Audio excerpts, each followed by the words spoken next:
Hello everyone, welcome to my YouTube channel. तो कैसे हैं आप सभी। तो देखिए, आज मैं आपके लिए एक नया टॉपिक लेके आया हूँ। जो हमारा यूनिट चल रहा है, यूनिट फर्स्ट का कैपेसिटेंस हमारा टॉपिक जो चल रहा है, तो उसी का मैं आज एक नया टॉपिक लेके आया हूँ आपके सामने। तो क्या है हमारा आज का टॉपिक? एनर्जी स्टोरेड इन कैपेसिटर। तो इसका मतलब कहते जो हमारा कैपेसिटर है, तो मैं कैपेसिटर के बारे में मैं आपसे पहले भी डिस्कस कर चुका हूँ। जो हमारा कैपेसिटर है वो कितनी एनर्जी स्टोर करता है, तो उसी को आज हम ड्राइव करेंगे, आज हम प्रूव करके दिखाएंगे। तो देखिए, मेरे पास एक कैपेसिटर है और कैपेसिटर आपको पता ही है, इसमें दो प्लेट्स होती हैं, एक पॉजिटिव प्लेट, दूसरी नेगेटिव प्लेट। क्लियर? और कैपेसिटर ज्यादा से ज्यादा एनर्जी जो है वो स्टोर करता है, या फिर आप कह सकते हो लार्ज अमाउंट में चार्ज स्टोर करता है। चाहे तो आप कह सकते लार्ज अमाउंट में चार्ज स्टोर करता है, चाहे तो आप ये भी कह सकते हो large amount of energy storage. ठीक है, क्योंकि कैपेसिटर जो है एनर्जी भी स्टोर करता है। क्लियर? एनर्जी स्टोर करता है, चार्ज स्टोर करता है, एक ही बात है, चाहे जो मर्जी आप कह सकते हो इसमें। क्लियर? तो देखिए यहाँ पे कहते जो हमारा कैपेसिटर है, तो मान लीजिए हमारे कैपेसिटर में जो हम यहाँ पे चार्ज लेके चलेंगे वो हम क्यू। ठीक है, तो हम क्यू चार्ज लेंगे यहाँ पे। तो मान लीजिए let Q be the charge on the capacitor, on the capacitor. तो मान लीजिए जो चार्ज जो क्यू है, वो चार्ज किसका है? हमारे कैपेसिटर का चार्ज कितना है? क्यू। अगर कैपेसिटर के पास चार्ज क्यू है, तो वहां पे तो मैंने पहले ही बताया चार्ज है, तो वहां पे पोटेंशियल भी होगा। क्लियर? तो and V is the potential. V क्या है हमारे पास? पोटेंशियल। तो V हमारे पास पोटेंशियल डिफरेंस, चाहे तो आप पोटेंशियल भी कह सकते हो। तो चार्ज और पोटेंशियल के बीच में मैंने आपको रिलेशन करवाया हुआ है, that is C is equals to Q upon V, that is V is equals to Q upon C। तो मान लीजिए ये हमारे पास इतना हमारे पास पोटेंशियल है, क्योंकि जो कैपेसिटर है, कैपेसिटर अपने अंदर कितना पोटेंशियल, कैपेसिटर के बीच में कितना पोटेंशियल होता है? V is equals to Q upon C। ठीक है, उसके बाद मान लीजिए, सपोज कर लीजिए हमारे पास स्मॉल अमाउंट का चार्ज हम कंसीडर करेंगे। Let D Q be the small amount of charge, small amount of charge. D Q हमारे पास क्या है? यहाँ पे स्मॉल अमाउंट का चार्ज हमने यहाँ पे कंसीडर कर लिया। तो मैंने आपको पोटेंशियल डिफरेंस और इलेक्ट्रिक पोटेंशियल बताया था, है ना? तो हमको पता है electric potential, we know V is equals to dw upon dq। तो यही वाला चार्ज लेके चले हम यहाँ पे। हमको पता है इलेक्ट्रिक पोटेंशियल किसकी इक्वल है? Work done with respect to charge. तो हम इलेक्ट्रिक पोटेंशियल का मैं आपको कंसेप्ट करवा चुका हूँ।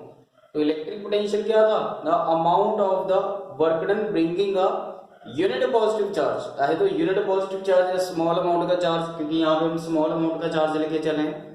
Clear? Amount of the work done bringing a unit positive charge from infinity to that point, या फिर from point this to this point तक। दैट मीन जिस पॉइंट का हमने पोटेंशियल फाइंड आउट करना है, तो उसी के बारे में हम यहाँ पे बात कर रहे हैं। तो यहाँ से वर्क डन आप निकाल लेंगे, क्योंकि स्मॉल अमाउंट का चार्ज ले तो स्मॉल अमाउंट का वर्क डन भी लेंगे। तो dw कितना हो जाएगा? dw is equals to v of dq। अब हमने पोटेंशियल तो एक पहले हम निकाल ही चुके हैं, ये रहा, जहां पे हम कैपेसिटर और पोटेंशियल के बीच का जो relation V is equals to Q upon C।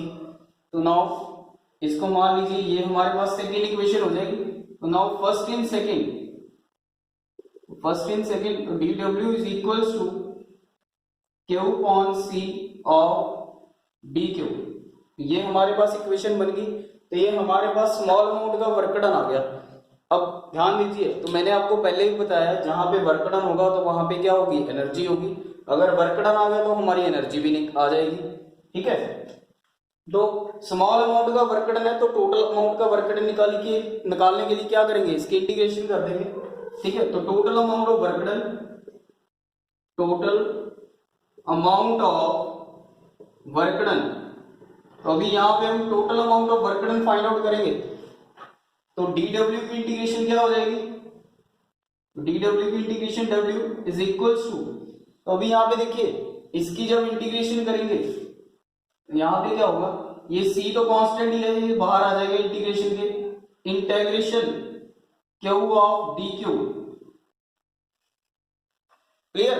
तो मान लीजिए इस कैपेसिटर के पास टोटल चार्ज कितना है, इस कैपेसिटर के पास टोटल चार्ज कितना है क्यू। तो मान लीजिए कैपेसिटर के पास टोटल चार्ज है हमारा, कैपेसिटर के पास जो टोटल चार्ज है वो क्यू है, कैपिटल क्यू हम कंसीडर कर लेते हैं, कैपिटल क्यू जो है वो टोटल चार्ज है इस कैपेसिटर के पास। तो हम लिमिट्स भी लेंगे यहाँ पे, तो लिमिट्स 0 से लेके कैपिटल क्यू तक।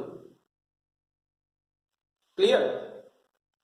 क्योंकि ये भी एक सोर्स चार्ज है जो टोटल जितना भी चार्ज होगा, क्योंकि सभी स्मॉल क्यू के माइनस स्मॉल क्यू, तो सभी को ऐड करके हमारा जो टोटल चार्ज आया उसको हमने कैपिटल क्यू कंसीडर कर लिया। चाहे तो आप स्मॉल क्यू भी यूज कर सकते हो, तो उसमें कोई दिक्कत नहीं है।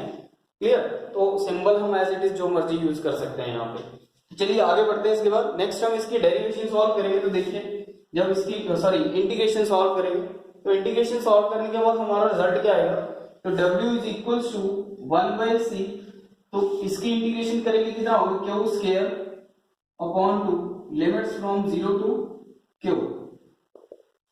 अब लिमिट्स पुट करेंगे, upper limit minus lower limit, तो कितना होगा हाफ, हाफ तो बाहर ही आ जाएगा, क्यू स्क्वायर अपॉन c। तो हमारे पास रिजल्ट आ गया वर्क डन इतना, half Q square upon 2c। Clear.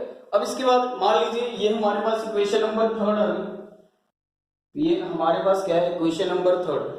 तो बट हमको एक चीज बहुत क्लियर है, but Q is equals to CV, ये हमको पता है।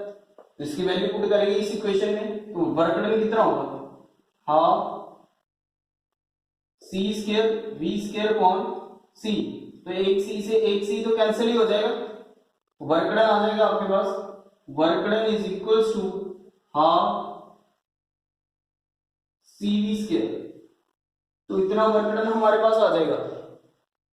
क्लियर। इतना हमारे पास वर्क डन आ जाएगा, और हमको पता है this work done will store in the form of energy, this work done will store in the form of energy. तो हम कैसे लिखेंगे इसको, इसका मतलब है energy that is U is equals to, U stands for energy, U energy का symbol होता है, U is equals to W is equals to half of CV square. तो इतनी एनर्जी आ जाएगी हमारे पास, जो कैपेसिटर है वो इतनी एनर्जी स्टोर करेगा, half of CV square. Clear है। तो अगर आप इसको आगे बढ़ाना चाहते हैं, चाहे तो आप यहाँ पे भी इसको छोड़ सकते हो, चाहे तो आप रिजल्ट को यहाँ पे भी छोड़ सकते हो। अगर आप नहीं सिंप्लीफाई करना चाहते तो यहाँ पे भी रिजल्ट छोड़ सकते हो, यहाँ तक तो आपका कंप्लीट है वर्क डन। अगर आगे जितना आप सिंप्लीफाई करते जाओगे उतने रिजल्ट आगे निकलते जाएंगे। क्लियर। तो जरूरी नहीं है भी ये भी वर्क डन नहीं आता, ये तो ये भी वर्क डन ही था, ये भी हमारे पास एनर्जी ही आई थी। तो वो आपकी मर्जी है, अगर आपने और जितना ज्यादा आपने सिंप्लीफाई कर सकते हो तो आप कर दो। क्लियर। तो ये हमारे पास एनर्जी स्टोर्ड इन कैपेसिटर आ चुका है। तो जो हमारा कैपेसिटर है, जो हमारा कैपेसिटर है वो इतनी एनर्जी स्टोर करेगा। क्लियर जी। चलिए नेक्स्ट आगे बढ़ते हैं। हमारा जो अगला टॉपिक है capacitance of parallel plate capacitor with conducting slab. तो इसमें क्या करना है, हमने पैरेलल प्लेट कैपेसिटर लेनी है और उसके साथ क्या रखना है, हमने एक कंडक्टिंग स्लैब रखना है। तो कंडक्टिंग स्लैब तो आपको पता ही है क्या होता है, कंडक्टिंग नाम से ही क्लियर हो रहा है, ये कंडक्टर्स की हम यहाँ पे कंडक्टर की हम यहाँ पे हम बात कर रहे हैं। तो जो स्लैब होगा वो कंडक्टर मटेरियल है यहाँ पे। तो हमने क्या करा, तो ये हमारे पास पैरेलल प्लेट कैपेसिटर है, एक तरफ पॉजिटिव दूसरी तरफ नेगेटिव चार्ज हो गया, हमको पता ही है। तो हमने क्या करा, इस पैरेलल प्लेट कैपेसिटर के अंदर एक कंडक्टिंग स्लैब ले लिया। तो हम पूरा कंडक्टिंग स्लैब नहीं लेंगे, हम सपोज कर लीजिए हम थोड़ा सा आधा हमने स्पेस खाली रखनी है। स्पेस खाली का मतलब है कि आधा हमने एयर रखना है, वैक्यूम रखना है। तो ये पोर्शन जो होगा ये वैक्यूम का हो गया, इस साइड भी थोड़ा वैक्यूम है, और ये कंडक्टिंग स्लैब, इतना सा हमने कंडक्टिंग स्लैब इस पैरेलल प्लेट कैपेसिटर के इन बिटवीन रख दिया। ठीक है। तो दोनों प्लेट के बीच का जो डिस्टेंस है वो मान लीजिए डी डिस्टेंस है दोनों प्लेट के बीच का, और ये जो कंडक्टिंग स्लैब हमने लिया है तो इसके बीच का एक डिस्टेंस हम ले लेते हैं। तो इसका जो थिकनेस होगा, इसका जो थिकनेस है तो मान लीजिए ये टी थिकनेस है, इतना ले लिया हमने टी, मान लीजिए इतना इसका थिकनेस हमने क्या ले लिया, टी ले लिया। तो कंडक्टिंग स्लैब की अगर मैं बात करूं तो ये जो कंडक्टिंग स्लैब हम लेके चल रहे हैं तो नाम से ही क्लियर है, तो ऑब्वियसली है ये पॉजिटिव प्लेट है, तो पॉजिटिव प्लेट क्या करेगी, इलेक्ट्रॉन्स को अपनी तरफ क्या करेगी, अट्रैक्ट करेगी। तो कंडक्टिंग स्लैब में जितने भी फ्री इलेक्ट्रॉन्स हैं, इस कंडक्टिंग स्लैब के अंदर जितने भी फ्री इलेक्ट्रॉन्स हैं वो सभी इस तरफ इकट्ठे हो जाएंगे। इस कंडक्टिंग स्लैब के अंदर जितने भी फ्री इलेक्ट्रॉन्स हैं वो इस तरफ आ जाएंगे, तो यहां पे ऐसे इकट्ठे हो जाएंगे, क्योंकि हमको पता है पॉजिटिव, ये पॉजिटिव और नेगेटिव क्या करते हैं, एक दूसरे को अट्रैक्ट करते हैं। और उस तरफ क्या है, ये नेगेटिव चार्ज है, तो नेगेटिव चार्ज है कंडक्टिंग स्लैब के इस साइड में सारे पॉजिटिव चार्ज आ जाएंगे, क्या आ जाएंगे, पॉजिटिव चार्ज आ जाएंगे इस तरफ। क्लियर?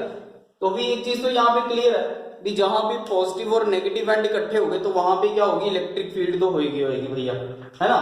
तो देखिए ये पॉजिटिव है, ये नेगेटिव है, तो दोनों के बीच की एक इलेक्ट्रिक फील्ड होगी इस डायरेक्शन में। हमको पता है इलेक्ट्रिक फील्ड की डायरेक्शन पॉजिटिव से नेगेटिव तक होती है ना, पॉजिटिव से नेगेटिव तक। तो वैक्यूम में ये इलेक्ट्रिक फील्ड, वैक्यूम में, तो इसका मतलब हम यहाँ पे जो इलेक्ट्रिक फील्ड कंसीडर कर रहे हैं सो ई नॉट, तो मान लीजिए E naught stands for electric field in vacuum, याद रखिएगा E naught stands for electric field in vacuum में ले रहे हैं हम यहाँ पे। और इस तरफ भी होगी क्योंकि ये भी पॉजिटिव है, ये नेगेटिव है, तो इलेक्ट्रिक फील्ड की डायरेक्शन फिर से उस तरफ, तो ये भी वैक्यूम है, सो ई नॉट, तो ई नॉट यहाँ पे रिप्रेजेंट कर रहा है electric field in vacuum. Clear है सभी को? तो भी यहाँ पे नेगेटिव इस तरफ आ गई कंडक्टिंग स्लैब, और कंडक्टिंग स्लैब की जितने भी पॉजिटिव चार्ज है वो इस तरफ आ गए। तो भी यहाँ पे देखिए जो बीच की इलेक्ट्रिक फील्ड होगी, इसके बीच की जो इलेक्ट्रिक फील्ड होगी वो क्या हो जाएगी, वो तो जीरो ही होगी, है ना, बीच की, क्योंकि बीच में कुछ बचा ही नहीं है। नेगेटिव एंड इस तरफ के साथ, इसके साथ आगे न्यूट्रल बन गए, पॉजिटिव वाले उस तरफ नेगेटिव के साथ न्यूट्रल बन गए, तो बीच की इलेक्ट्रिक फील्ड क्या होगी, बीच में जो इलेक्ट्रिक फील्ड है, बीच में कोई चार्ज ही नहीं है, अब बीच में कोई चार्ज नहीं है तो इलेक्ट्रिक फील्ड बीच में क्या होगी, जीरो होगी, है ना, बीच में इलेक्ट्रिक फील्ड क्या हो जाएगी, जीरो हो जाएगी। क्लियर है यहां तक सभी को? अब इसके बाद आगे बढ़ते हैं। देखिए तो मैंने आपको यहाँ पे बताया था, जब हम पैरेलल प्लेट कैपेसिटर का हमने टॉपिक पढ़ा था तो उसमें मैंने कैपेसिटेंस बताया था। तो capacitance of parallel plate capacitor, parallel plate capacitor जब का मैंने आपको फॉर्मूला बताया था, तो C is equals to A epsilon naught upon D, ये हम कर चुके हैं। C is equals to A epsilon naught upon D, तो मान लीजिए इसको हम C नॉट लेके चल लेते हैं। C नॉट ये इन वैक्यूम की, अगर हम यहाँ पे बात करें वैक्यूम की, यहाँ पे बात कर रहे हैं इन वैक्यूम, याद रखिएगा। तो इन वैक्यूम में जो पैरेलल प्लेट कैपेसिटर है उसका रिजल्ट क्या है, A epsilon naught upon D, ठीक है। अब उसके बाद देखिए नेक्स्ट कहते हैं यहाँ पे दो प्लेट्स रखी हुई हैं, ये प्लेट्स हैं, ऑब्वियसली ये दोनों के बीच की इलेक्ट्रिक फील्ड भी होगी। तो मान लीजिए अभी हमारे पास ये कंडक्टिंग स्लैब नहीं है, अभी हमारे पास ये कंडक्टिंग स्लैब नहीं है, तो हमने क्या करना है, दो प्लेट्स के बीच की इलेक्ट्रिक फील्ड बतानी है। इन दोनों प्लेट्स के बीच की इलेक्ट्रिक फील्ड कितनी होगी, तो देखिए इलेक्ट्रिक फील्ड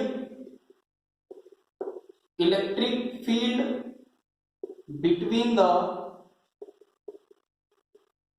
प्लेट्स, तो प्लेट्स के बीच की इलेक्ट्रिक फील्ड कितनी होगी, सो ई नॉट, तो वैक्यूम में ले रहे हैं हमको, क्योंकि हम यहाँ पे इस कंडक्टिंग स्लैब को अभी कंसीडर नहीं कर रहे, याद रखिएगा कंडक्टिंग स्लैब को अभी हम यहाँ पे इस पॉइंट पे कंसीडर नहीं कर रहे, हमने जस्ट कंसीडर करना है भी दो प्लेट्स रखी हुई हैं, पैरेलल प्लेट कैपेसिटर की प्लेट्स हैं, उनके बीच की जो इलेक्ट्रिक फील्ड है वैक्यूम में वो कितनी है, E naught is equals to sigma upon epsilon naught. तो ये भी मैं आपको ड्राइव करवा चुका हूं ये relation, E naught is equals to, E naught stands for vacuum, electric field जो वैक्यूम में सिग्मा अपॉन एप्सिलॉन नॉट। तो सिग्मा क्या है, sigma what is sigma, sigma stands for surface charge density, that is Q upon A epsilon naught, क्योंकि हमको पता है जो सिग्मा ऑफ किसके इक्वल होता है, charge upon area, because of sigma is equal to charge upon area. तो मान लीजिए ये इक्वेशन हमारे पास फर्स्ट हो जाएगी और ये इक्वेशन हमारे पास सेकंड। क्लियर? तो अभी आगे बढ़ते हैं, इसके बाद जो अगला स्टेप है हमारा, तो देखिए अगला स्टेप क्या है, यहां पे क्या है, अब हमने पोटेंशियल बताना है, potential difference between the plate.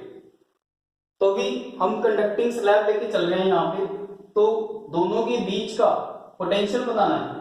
Conducting slab अब अज्यूम अब लेके चलेंगे यहाँ पे, ठीक है। तो therefore potential between the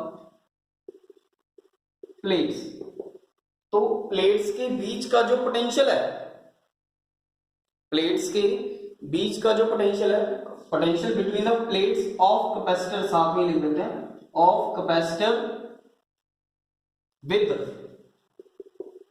conducting slab.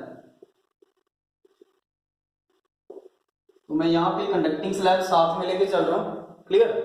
देखिए पोटेंशियल V के साथ हम इसको डिनोट करते हैं, तो मैंने यहां आपको एक रिलेशन करवाया था, ये वाला dV is equals to EDR। तो ये मैंने आपको रिलेशन करवाया हुआ है, वैसे तो रिलेशन ये है E is equals to dV by dr, है ना।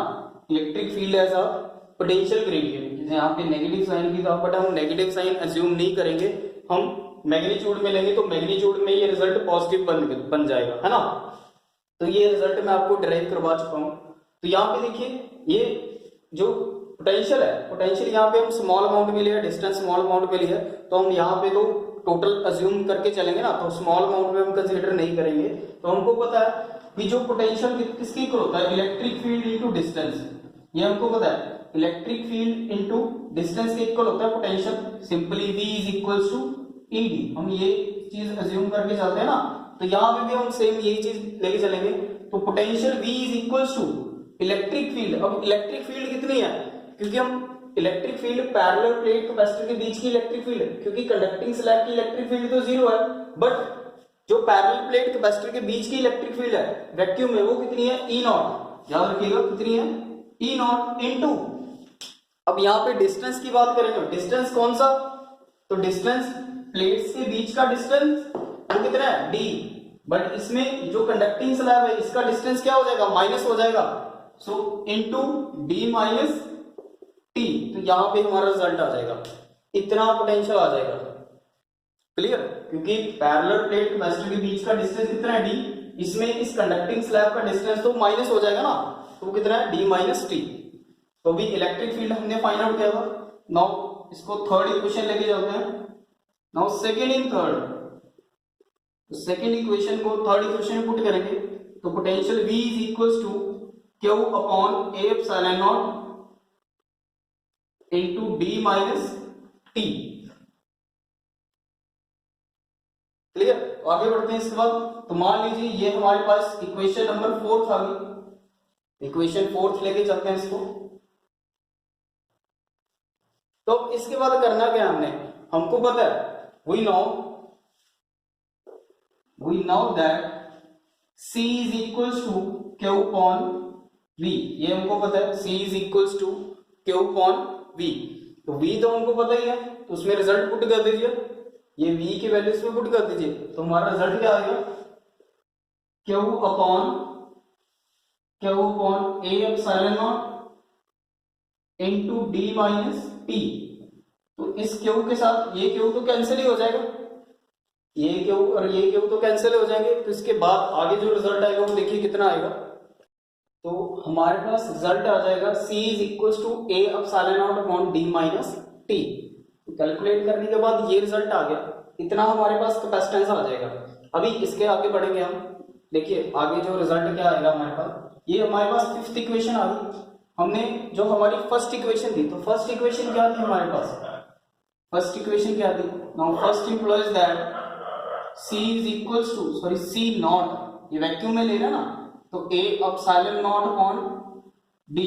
तो ये हमारे पास फर्स्ट इक्वेशन थी। तो अब क्या करेंगे, इस फर्स्ट इक्वेशन और फिफ्थ इक्वेशन को डिवाइड कर देंगे, ठीक है।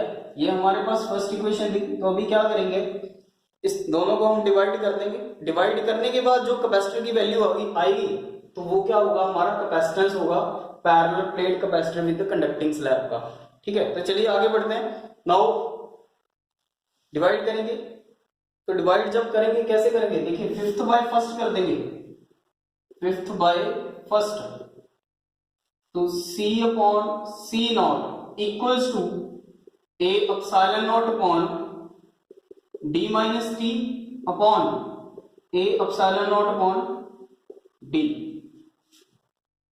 तो C upon C naught equals to, तो यहां पे देखिए ये dt नहीं है, ओनली d आएगा यहाँ पे। इसके बाद जो रिजल्ट बचेगा वो कितना आएगा हमारे पास, A epsilon naught upon D minus T into, तो ये ऊपर जाएगा तो ये रेसिप्रोकल हो जाएगा, तो यहाँ पे D upon A epsilon naught, तो A एप्सिलॉन नॉट के साथ A एप्सिलॉन नॉट तो कैंसिल हो जाएगा, तो C upon C naught is equals to D upon D minus T, then C is equals to C naught D upon D minus T। तो इतना हमारे पास capacitance आ जाएगा parallel plate capacitor with conducting slab का।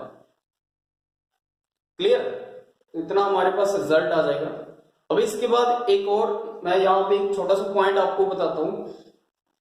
मान लीजिए, suppose कर लीजिए, अगर इस कंडक्टिंग स्लैब की अगर ये थिकनेस, इस कंडक्टिंग स्लैब की अगर thickness in parallel plate capacitor के इक्वल हो जाती है ना, मान लीजिए ये एक कंडक्टिंग स्लैब है, सॉरी ये पैरेलल प्लेट कैपेसिटर है और पैरेलल प्लेट कैपेसिटर के बीच का ये कंडक्टिंग स्लैब, अगर इसकी थिकनेस जो T है, अगर ये T D के इक्वल हो जाती है, तो यहाँ पे जो हमारे पास रिजल्ट बचेगा वो क्या आएगा, देखिए कहते if T is equals to D, यहां पे हम थिकनेस लिखेंगे, thickness of conducting slab, CS stands for conducting slab की हम यहाँ पे बात कर रहे हैं। तो T is equals to D, अगर ये T D की इक्वल हो जाती है तो कैपेसिटर जो हमारा रिजल्ट आया, capacitance of parallel plate capacitor in conducting slab का जो रिजल्ट आया, ये रिजल्ट कितना आता, तो ये मान लीजिए ये हमारे पास सिक्स्थ इक्वेशन है, तो सिक्स्थ इक्वेशन हमारे पास जो रिजल्ट आया वो क्या होता, now C is equals to, तो यहाँ पे T की वैल्यू पुट करेंगे D, सो D अपॉन